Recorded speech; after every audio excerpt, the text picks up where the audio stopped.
mashinani adashib, bilib-bilmay, tushunib-tushunmay sotib olib qo'ysangiz ham ishoning, kerak bo'lsa butun umr sizga xizmat qilib beradi. Toyota Land Cruiser 150 talik Prado, aka.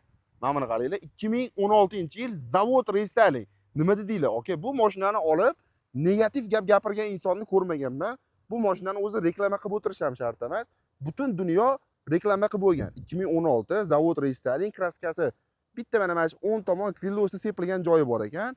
Korobkasi ham 6 talik, kattaligi. Propan gazi ham bor, 65 talik. Dokumentalniy. Lexus diskeli taqib qo'yishibdi.